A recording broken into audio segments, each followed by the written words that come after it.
Ini salah satu contoh tanaman durian musangking yang ditanam di lahan miring ya. Kemarin itu tidak ada piringan seperti ini sahabat, kalau saya tidak dirubah ya. Karena ini sebelumnya miring, jadi tidak ada ruang untuk saya melakukan penanaman di sini. Kemudian saya perlakukan dibuat terasering ataupun dibuat terasannya, supaya saya bisa melakukan penanaman seperti di sini. Ini sekitar 10 bulan usia tanamnya sampai sekarang ini. Oke, dan di bawahnya di sini sudah saya masukin pupuk organik kotoran walet ya, yang sudah saya fermentasi ke tanaman durian musangking di sini, dan alhamdulillah hasilnya sangat bagus sekali. Oke ya.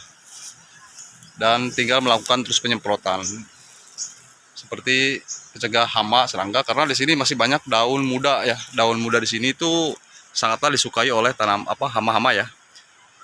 Hama belalang seperti itu. Nah, jadi saya akan melakukan penyemprotan setelah nanti melakukan pemupukan. Yang kemarin saya tanam ya, sekitar 1 minggu kemarin, durian musangking juga nih. Tapi sama bibitnya dulu waktu saya tanam 50 cm ya. Ini juga sama 50 cm. Dan alhamdulillah sekarang pertumbuhannya sangat bagus sekali, sangat cepat. Seperti inilah. Ini butuh waktu 2 tahun lagi untuk bisa dibuahkan kalau pertumbuhannya seperti ini. Yang penting kita jaga terus hamanya, karena hama itu sendiri bisa menghambat pertumbuhan dan akan memperlambat ke pembuahan. Jadi maka dari itu, simak terus videonya sampai selesai. Saya akan melakukan pemupukan dengan pupuk kocor organik kotoran walet yang sudah saya cairkan, dicampur dengan kulit gedebok pisang yang beberapa bulan yang lalu ya. Jadi gedebok pisang itu sendiri sangat dipercayai sebagai substitusi pupuk pengganti dari kimia gitu. Jadi oke, simak terus video sampai selesai bagaimana cara saya melakukan pemupukannya. Oke, dan di sini juga ada tanaman durian matahari sama bareng memupuk, dan ini malah lebih awal saya tanam, tapi kesalip ya pertumbuhannya oleh tanaman durian musangking. Karena semuanya di sini pernah saya pruning juga, saya gundulin. Ya gundulin, dan ini belum saya pruning juga biar nampak rimbun dulu sedikit. Oke, saksikan terus video sampai selesai. Saya akan terus melakukan pemupukannya dari pupuk organik cair kotoran walet yang sudah saya fermentasi jauh-jauh hari. Terima kasih. Channel saya Rudian Putra. Nah, jadi itu tadi ya, sahabat, tanaman durian musangking yang usia sudah 10 bulan dengan tanaman durian matahari. Yang dimana di lahan miring yang sudah saya lakukan terasering dan kemudian melakukan penanaman. Dan apa fungsi dari tanah terasering itu sendiri? Tak lain adalah untuk memperlambat lajunya air hujan yang turun ya, sahabat. Dan yang kedua, agar kita memudahkan untuk melakukan penyiraman dan melakukan pemupukan seperti itu. Dan ketiga, melakukan perawatan dan memperbanyak daya serap air jauh lebih banyak daripada sebelumnya kan gitu. Makanya kita lakukan terasering. Jadi kalau tidak dilakukan secara tering, ketika air hujan turun atau air penyiraman turun, dia akan laju seperti itu saja, jadi tidak berhenti di satu titik itu ya. Makanya kita lakukan terasering agar memperlambat lajunya datang air hujan ataupun air penyiraman. Tapi jangan terlalu rata juga, agak dimiringkan sedikit ya. Karena tujuannya biar dia air tidak menggenang ya. Kalau ada genangan air di sekitar permukaan akar itu kan bahaya juga. Itu termasuk salah satu drainase yang sangat buruk. Jadi simak terus videonya. Akan saya melakukan penyiraman pupuk organik cair ke tanaman durian yang belum 1 bulan saya tanam, tapi tidak masalah karena itu kan pupuk organik cair yang sebelumnya saya tidak melakukan deposit nutrisi sama sekali. Saya mau langsung melakukan penyiraman. Oke, terima kasih. Ke tanaman durian yang sudah saya tanam 1 minggu lebih ya. Ini akan saya melakukan pengocorannya dari pupuk organik cair kotoran walet yang sudah saya fermentasi dengan E4 1 liter ya. E4-nya ini 1 liter nih ya. Kemudian air cucian beras ya sekitar 5 liter dan molase 1 liter dicampur ke situ ya.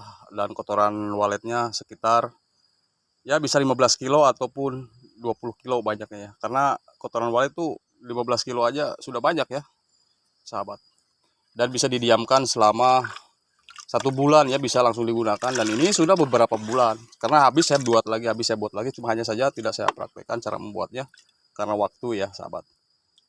Dan ini ada gedebok pisang juga nih, bahan-bahan dasarnya, karena gedebok pisang di sini adalah kandungan nitrogennya juga lumayan ada, fosfor dan kalium. Jadi pupuk organik cair di sini juga adalah untuk substitusi pengganti pupuk MPK ya, NPK atau MKP. Jadi begitu, dari pupuk MKP kimia atau NPK kimia. Jadi itulah salah satu pupuk pengganti dari kimia. Kenapa? Karena kalau kita terus melakukan kimia terus ya, saya bukan anti kimia karena saya cuma melakukan kimia cuma hanya waktunya saja ketika tanahnya lembab dan curah hujan tinggi. Karena apa? Untuk mengurangi residu. Residu itu adalah tak lain bisa menyebabkan rusaknya lahan tanah kita, dan kemudian bisa terdegradasinya lahan ya, dan bisa melemahkan pH tanah juga gitu. Jadi sekali-kali kita harus dibantu atau diimbangi dengan pupuk organik baik cair maupun pupuk organik padat sahabat ya.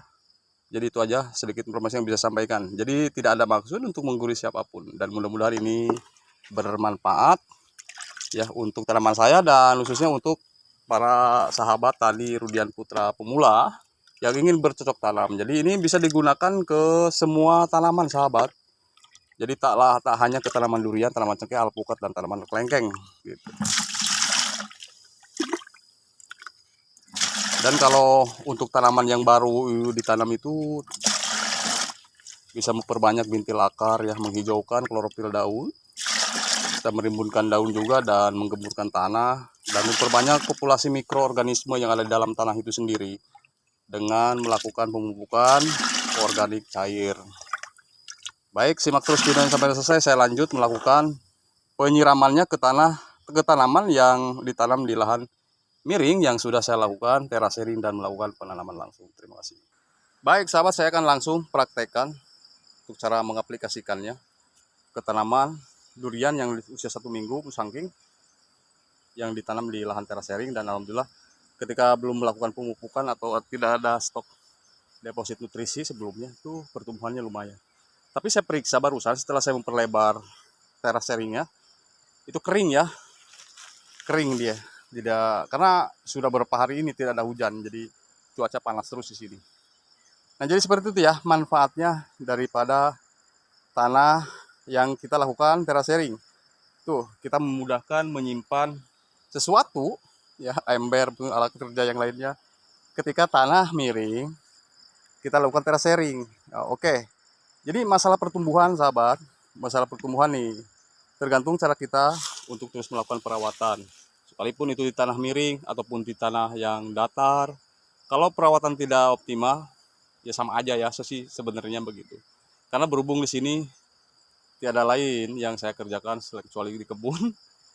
Jadi alhamdulillah seberapa banyaknya tanaman saya, alhamdulillah ya sekalipun banyak yang terbengkalai gitu, masih bisa terkendalikan ya oleh tenaga saya, dan kadang-kadang dibantu oleh rekan juga. Jadi begitu. Itulah gunanya terasering, memperlambat lajunya turun air. Betul nggak? Wah, ya kan seperti itu, memudahkan kita melakukan perawatan, penyiraman, penyemprotan, seperti menaburkan pupuk organik maupun pupuk non organik di situ. Dan intinya kita akan lebih mudah untuk terus melakukan rutinitas ya, untuk melakukan perawatan terus ke tanaman durian. Jadi ketika nanti dia melebar, pohon duriannya, cabang-cabangannya, kita terus lakukan pelebaran teraseringnya ya. Jangan biarkan seperti ini saja. Jadi luangkan waktu 1, 2, 3 sampai 5 menit saja untuk terus memperlebar terasannya ya. Jadi seperti itu. Terima kasih. Terlanjut kita melakukan praktek khusus untuk melakukan penyiramannya, untuk mengaplikasikannya ke tanaman durian musangking. Jadi tidak usah ragu-ragu lah mau berapa, 2 gayung, 3 karung, 5 gayung, tidak akan ada overdosis. Baik, kita lanjut. Mau kena batang pun tidak masalah sebenarnya.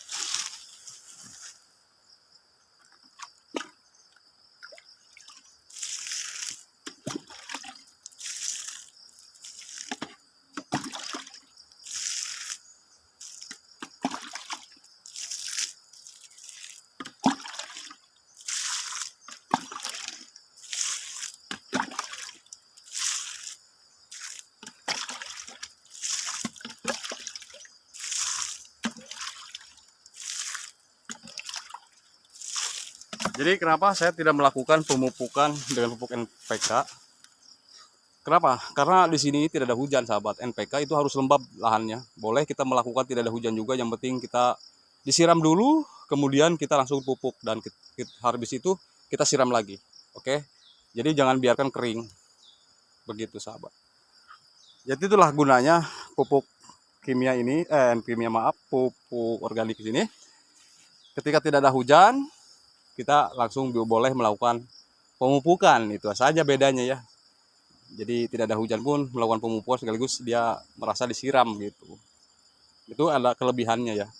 Jadi kalau dia ada kekurangannya, kita kan tidak memponis bahwa 100% ini sehat, tidak ya. Jadi sebetulnya pasti ada racun-racun yang ada di dalam kotoran organik itu sendiri.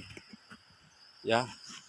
Jadi ketika dia ada zat racun yang ada di dalam kotoran organik itu sendiri, kalau kita aplikasikan di musim hujan, itu mudah apa ya? Mudah terjangkit tanaman kita itu ya, disebabkan oleh zat beracun yang ada di dalam organik misalkan, terus dia menyebar dengan air hujan. Jadi mudah-mudahan ini 100% sehat. Ya, sahabat. Terima kasih yang sudah mengikuti, yang menonton. Mohon maaf kurang lebihnya. Jadi di sini tidak ada maksud untuk menggurui siapapun, baik orang tua maupun yang muda. Kita hanya sharing dan belajar, dan alhamdulillah sudah ada bukti daripada pengaplikasian pupuk organik cair sini ke tanaman-tanaman durian saya yang lainnya, yang khususnya usia 10 bulan ke atas 1 sampai 2 tahun. Terima kasih. Hanya itu saja sedikit informasi yang bisa saya sampaikan di sore hari ini. Dan simak terus lagi dan ikuti terus video saya selanjutnya. Dan jika ingin mengikuti, tekan like, subscribe ya, agar sahabat bisa bergabung dan mengikuti terus informasi seputaran daripada tanaman-tanaman yang ada di lahan saya. Terima kasih. Kurang lebihnya mohon dimaafkan. Akhir kata, assalamualaikum warahmatullahi wabarakatuh.